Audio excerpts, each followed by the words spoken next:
Welcome back to my YouTube channel. मेरे YouTube channel पर आप सभी का स्वागत है।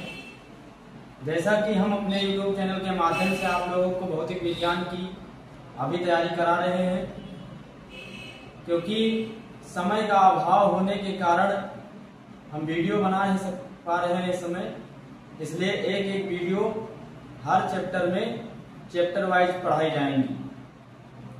जैसा कि अभी तक हमने आप लोगों को अपने YouTube चैनल के माध्यम से भौतिक विज्ञान में प्रकाश का परावर्तन, प्रकाश का अपवर्तन और फोकस दूरी तथा वक्रता त्रिज्या के बीच संबंध को स्थापित किया। उसके पश्चात गोलीय दर्पण से अवतल दर्पण के सूत्र का निगमन किया। अब उसी के अनुसार अब आगे हम रेखीय आवर्धन के बारे में समझेंगे तथा रेखीय आवर्धन का डेरिवेशन यानी सूत्र स्थापित करेंगे। तो चलिए सबसे पहले हम समझ लेते हैं कि रेखीय आवर्धन क्या चीज है। तो रेखीय आवर्धन का मतलब होता है कि मान लीजिए कोई दर्पण के सामने कोई वस्तु रखी है जो कि ओ मीटर ऊंची है या ओ सेंटीमीटर उसकी ऊंचाई है, तो जो उसका प्रतिबिंब बनेगा वो भी कुछ ऊंचा ही बनेगा। और जब प्रतिबिंब ऊंचा बनेगा तो कहने का मतलब उसे हम किससे जानते हैं? आई से जानते हैं। किससे प्रदर्शित करते हैं? आई से। तो यहां से हम समझें तो रेखीय आवर्धन की परिभाषा क्या बनती है कि प्रतिबिंब की ऊंचाई और वस्तु की ऊंचाई के अनुपात को क्या कहा जाता है? रेखीय आवर्धन कहा जाता है। क्या कहा जाता है? रेखीय आवर्धन। तो चलिए आते हैं रेखीय आवर्धन के बारे में। रेखीय आवर्धन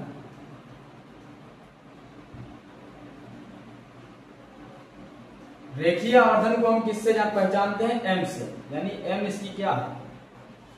जैसे कि मान लीजिए हम फोकस दूरी को एफ से जानते हैं, वक्रता त्रिज्या को आर से जानते हैं और प्रतिबिंब की दूरी को बी से जानते हैं, उसी प्रकार रेखीय आवर्धन को हम एम से पहचानेंगे। यानी जहां पर एम है तो यानी या जहां पर रेखीय आवर्धन है तो ये कहने का मतलब वो क्या है? एम।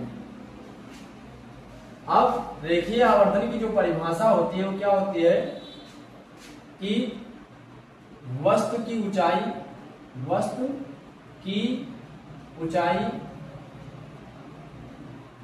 और प्रतिबिंब की ऊंचाई, प्रतिबिंब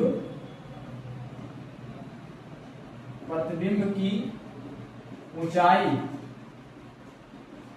के अनुपात को रेखीय आवर्धन कहते हैं। क्या कहते हैं? रेखीय आवर्धन कहते हैं।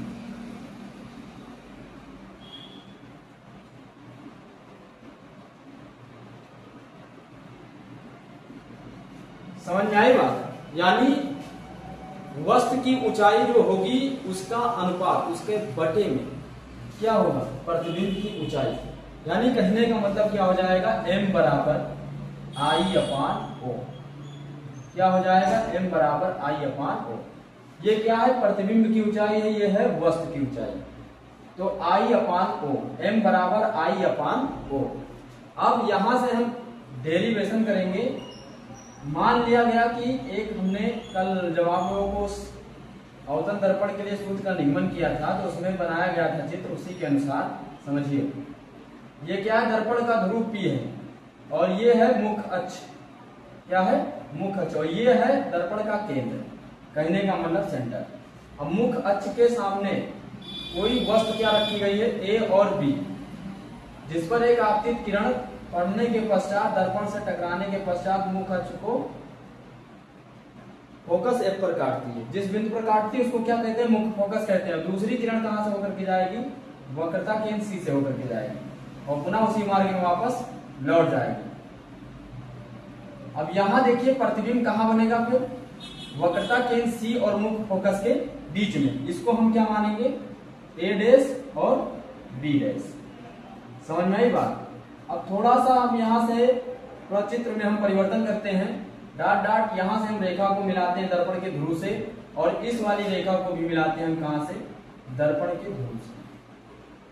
अब यहां से समझिए जो दो त्रिभुज हमारे बन रहे हैं, त्रिभुज कौन से हैं, ऐसे बन रहे हैं, देखिए ये हमारा क्या है, पी है, क्या है, पी। और ये हो गई वस्तु और ये हो गई प्रतिबिंब, वस्तु का प्रतिबिंब, यानी ए डैश बी डैश। अब यहां से देखिए दो त्रिभुज है, दोनों त्रिभुज हमारे क्या है, समकोणिक है, क्या है, समकोणिक। तो यानी त्रिभुज ए बी पी और त्रिभुज ए डैश बी डैश पी में, पी क्या है, समकोणिक है ना।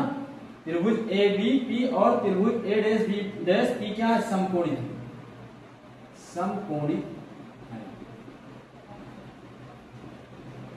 अब यहां से देखिए तो जब दोनों त्रिभुज हमारे क्या है, समकोणिक है, तो पहले त्रिभुज का लंब क्या है, ए बी बटे दूसरे त्रिभुज का लंब क्या है, ए डैश बी डैश, बराबर पहले त्रिभुज का आधार क्या है, ए डैश पी, क्या है, ए डैश पी बटे दूसरे त्रिभुज का आधार क्या है, यानी जो बड़ा वाला त्रिभुज है उसका आधार है बी पी, क्या है, बी पी।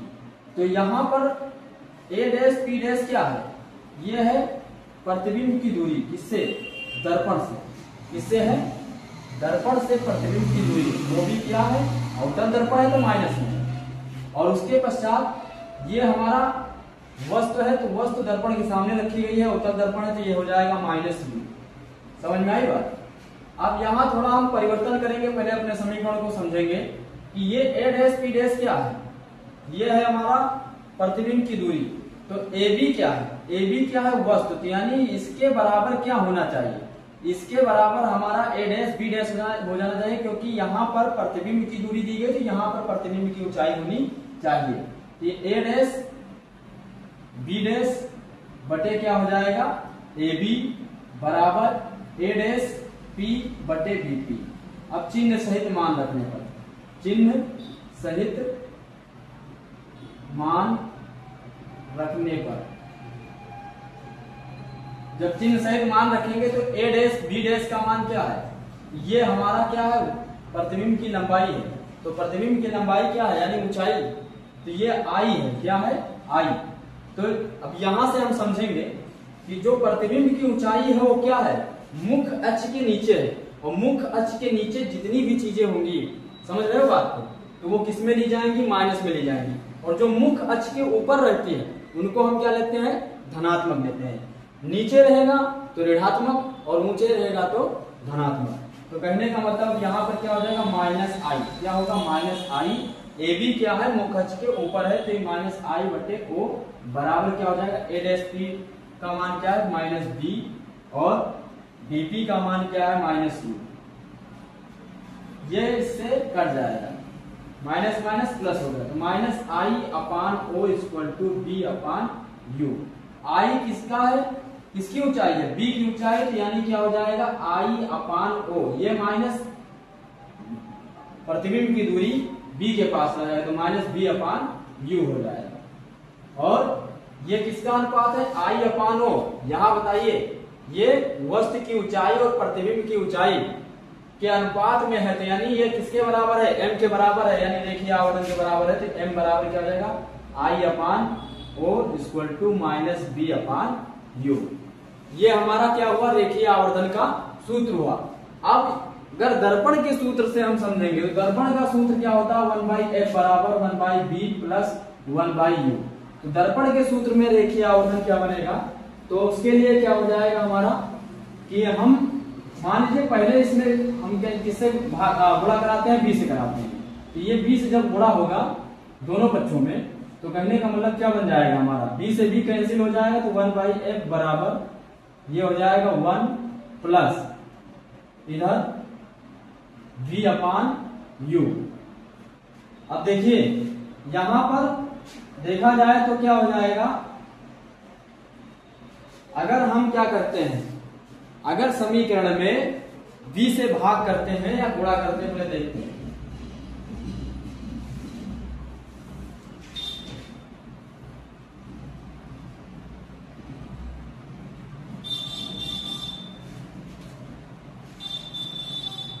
दोनों पक्षों में किससे गुणा करने पर? b से।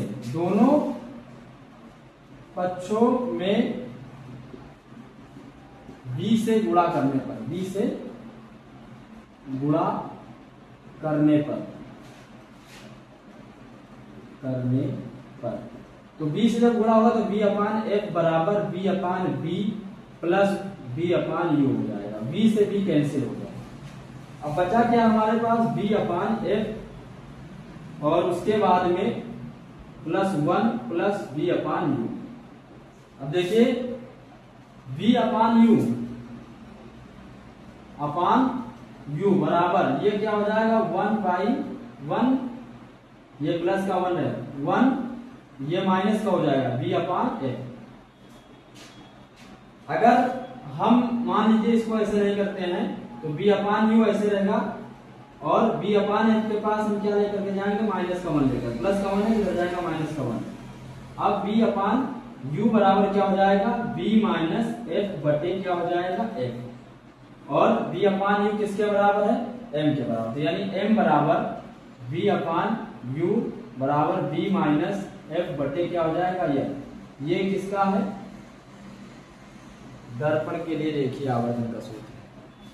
तो आशा करता हूं कि आप लोगों को अब रेखीय आवर्धन के बारे में समझ में आ गया होगा। धन्यवाद। ऐसे ही आप लोग हमारी वीडियो को देखते रहिए, लाइक कमेंट शेयर करते रहिए तथा हमारे चैनल को सब्सक्राइब कीजिए ताकि हम आप लोगों को अच्छे से अच्छी तैयारी करा सकें। धन्यवाद।